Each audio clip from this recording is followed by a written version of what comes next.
पैसे देने के वास्ते आए हो तो वहीं टेबल पे रख दो।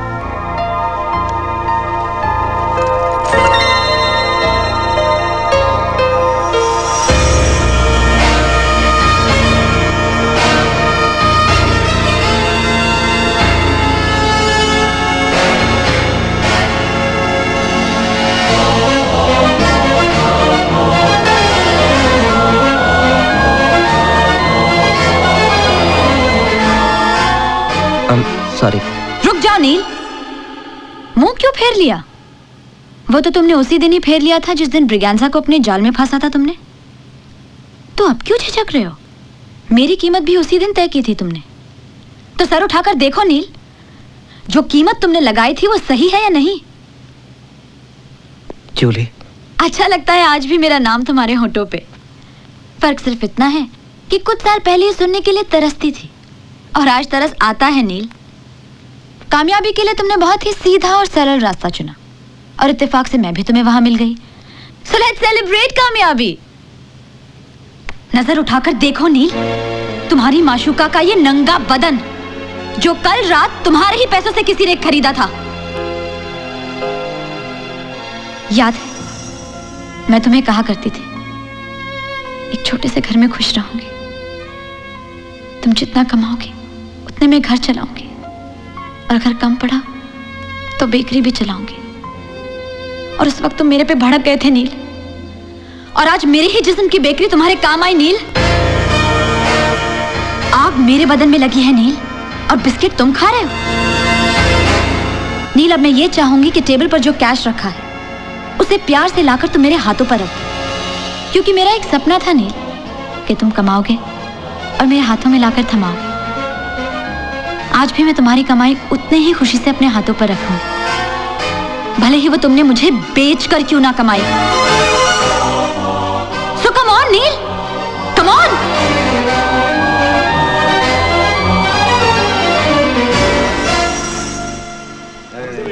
Yeah, okay. Yes. All right. Okay, bye. Thank you. Hi. आपको अपना कमरा मिला? जी। Good morning sir. I am sorry.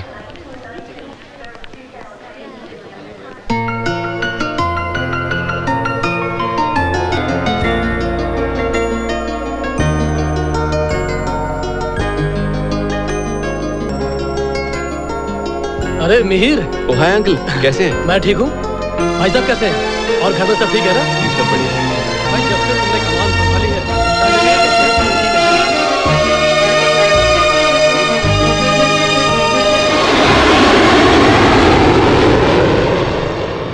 What? Not interested? अरे यार ऑफिशियल बैचलर पार्टी है, वो भी अपने केतन की शादी की खुशी में। मुझे तो बस इतना मालूम है कि वहां पे हाई क्लास लड़कियां होंगी, इंटरनेशनल स्टैंडर्ड की। बहुत मजा आएगा। हितेन, मुझे बैचलर्स पार्टी का कॉन्सेप्ट ही पसंद नहीं है। अरे यार मुझे तो बस इतना पता है, one time fun, first class hotel, first class दारू और फर्स्ट क्लास डांस, और उसके बाद हम सब डूब मरेंगे। मजा आ जाएगा यार। देखो तुम लोग डूबो मरो, मैं तो नहीं आऊंगा। अरे यार मरने का तो सवाल ही नहीं उठता है। तुझे अगर इतना डर लगता है ना तो तू टोपी पहन कर आइयो। यार मुझे इस सेक्स के मेले में आना ही नहीं है। अरे यार तू समझता क्यों नहीं है यार, मर्द तो हमेशा के लिए बैचलर रह सकता है। ये वर्जिन सर्जन का झमेला तो भगवान ने सिर्फ लड़कियों के लिए बनाया है। मैं फिर भी नहीं आऊंगा। तू आ या ना, मैं 2 पटाखा लड़कियां फिर भी तेरे पास भेजने वाला हूँ। यार तुम लोग फुली पागल हो ना। ठीक है मैं आऊंगा, लेकिन मैं आके केतन से मिलके चला जाऊंगा, not for more than that. ये हुई ना बात।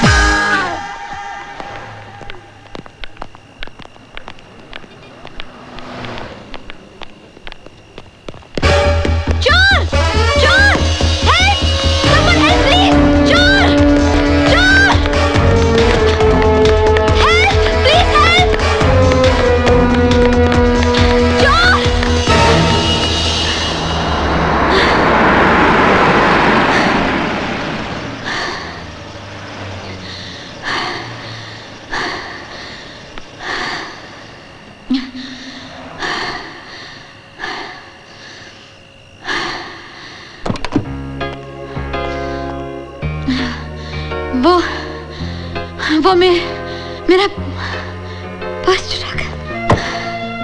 Anyway, I can drop you home. आप परेशान ना हो, मैं आपको घर छोड़ देता हूँ। आइए।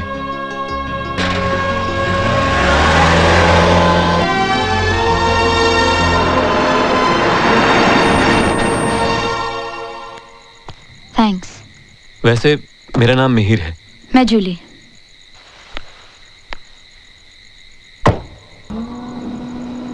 बाय। आप घर जाके बेल बजाइए, सब सोए होंगे। लाइट्स ऑन होंगी तो मैं चला जाऊंगा। ओके? ओह गॉड। क्या हुआ? Is everything okay? चाबियां तो पर्स में थी। ओह, मतलब आप अकेली रहती हैं।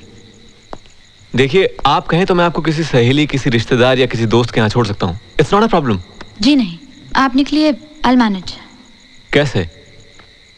कोई परेशानी की बात नहीं है। आधी रात गुजर चुकी है और सिर्फ 3-4 घंटों की बात है। अकेले बैठकर रात गुजार लूंगी मैं, और सुबह होते ही किसी चाबी वाले को पकड़ लाऊंगी। ये बहुत ही बोरिंग और एम्बिशियस प्लान नहीं लगता आपको? जी नहीं।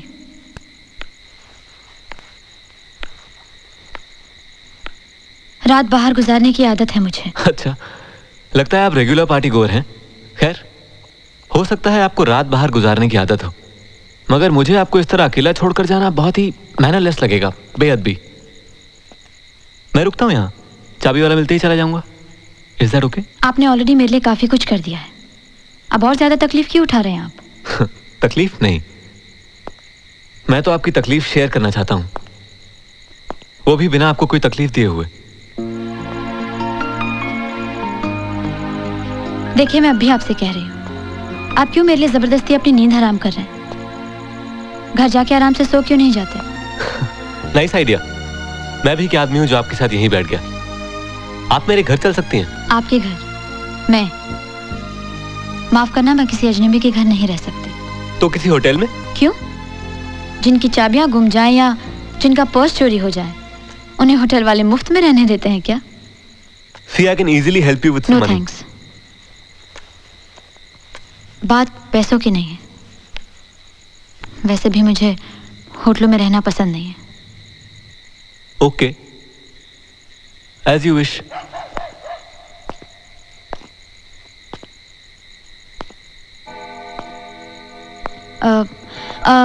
Only one last suggestion.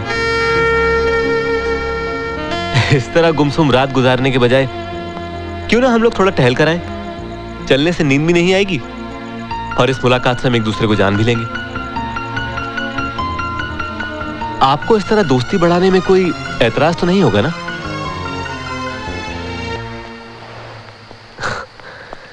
वैसे हमारी मुलाकात इत्तेफाकों का सीरियल ही है। थैंक गॉड सिर्फ 3-4 एपिसोड ही हुए हैं। वैसे आप करती क्या हैं? बताना जरूरी है? छिपाना भी कोई जरूरी नहीं। वही जो एक औरत करती है, और वो भी नहीं जो हर औरत कर सकती है। इन शॉर्ट, आप बताना नहीं चाहती हैं। No problem. खैर, आपके पूछे बगैर मैं आपको अपने बारे में बता दूं कि जानती हूँ, पढ़ चुकी हूँ इंडिया टुडे में। वो एक छोटा सा प्रोफाइल था, नथिंग मच रियली। एक आदमी को जानने के लिए काफी है। फिर भी आपने हमें अजनबी समझा। इंफॉर्मेशन से हम किसी को जानते हैं, पहचानते हैं कहना गलत होगा ना? गलत होगा, सही बात है।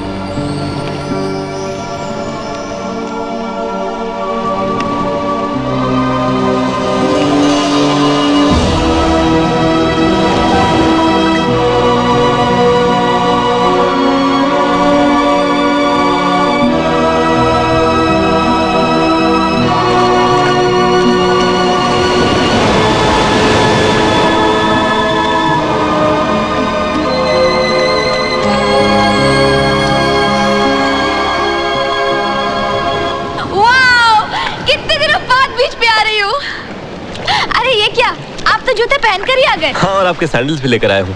ओह, सॉरी एंड थैंक यू। अब भी इन फॉर्मेलिटीज की जरूरत है क्या? जानती हो, दूर से तुम इस बीच पर इन्हीं रॉक्स में से उभरे हुए किसी स्कल्पचर की तरह दिखाई दे रही हो, और ये रॉक्स जो भी टोटली डार्क है, कुछ देर बाद अपना रंग बदलकर गर्म लोहे की तरह रेड और उसके बाद सोने की तरह सुनहरे हो जाएंगे। और उस वक्त तुम यहाँ इसी तरह खड़ी रहोगी तो ऐसा लगेगा मानो गोल्ड फिश के कलर की कोई जलपरी पानी से बाहर आ रही है। तुमने वो कहानी सुनी है? कहानी? कौन सी? एक राजकुमारी थी जिसको श्राप मिला था और वो जलपरी बन गई थी। जलपरी होने से वो अपने प्रेमी से सिर्फ रात में समुद्र के किनारे मिल सकती थी। लेकिन इन सारी चीजों में एक परेशानी और थी जो इन दोनों प्रेमियों के लिए बहुत कठिन थी। कौन सी? सूरज के उगने के साथ जलपरी का वापस समुद्र में लौटना। तुम्हें यहां देखा तो पल भर के लिए ऐसा लगा मानो तुम वही जलपरी हो जो कल रात से मेरे साथ में थी और अब सूरज उगने से पहले वापस लौटने के इंतजार में खड़ी हो। तुम चुप क्यों हो गई? तुम्हें मेरी बातें पसंद नहीं है या ये अचानक मैं जो आपसे तुम पर उतर कर बकबक कर रहा हूं उससे तुम्हारे अतीत में झांकने की कोशिश की है? ऐसा कुछ लगा तुम्हें?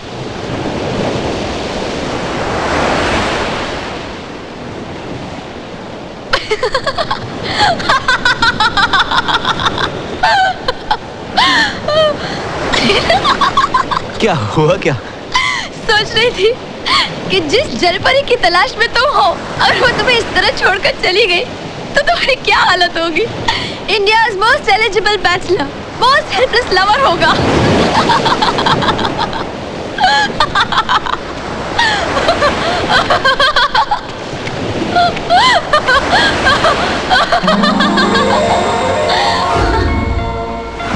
और तुम?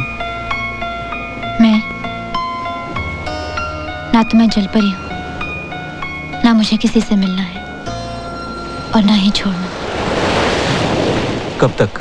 कम से कम ये सनराइज होने तक तो डेफिनेटली। मैं दूसरा कुछ नहीं सोचूंगी और तुम भी मत सोचना। क्यों? क्यों?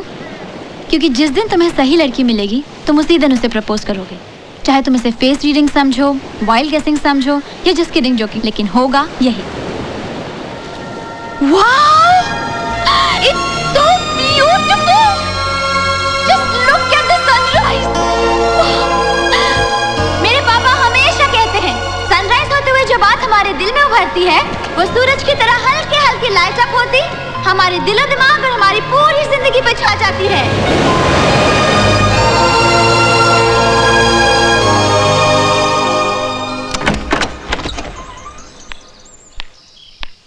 200 रुपया दो। 200 रुपए? वैसे चाबी बनाने के खाली 20, बाकी 180 चाबी संभाल के रखने की याद दिलाने के। जय बाबा मलंग। Good morning sir. Morning. Good morning uncle. Good morning Mihir.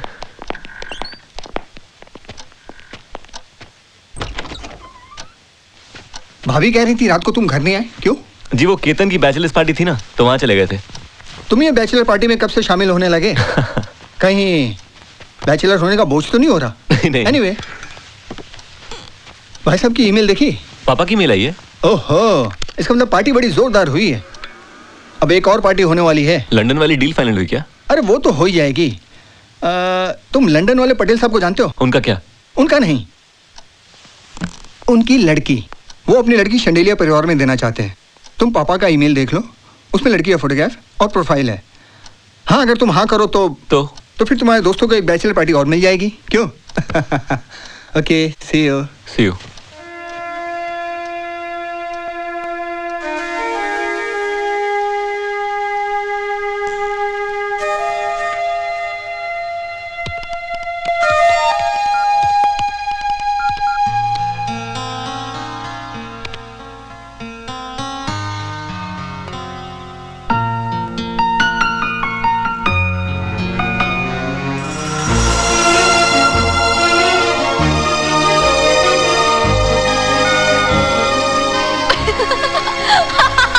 क्योंकि जिस दिन तुम्हें सही लड़की मिलेगी तुम उसी दिन उसे प्रपोज करोगे, चाहे तुम इसे फेस रीडिंग समझो, वाइल्ड गेसिंग समझो या जस्ट किडिंग जोकिंग समझो, लेकिन होगा यही।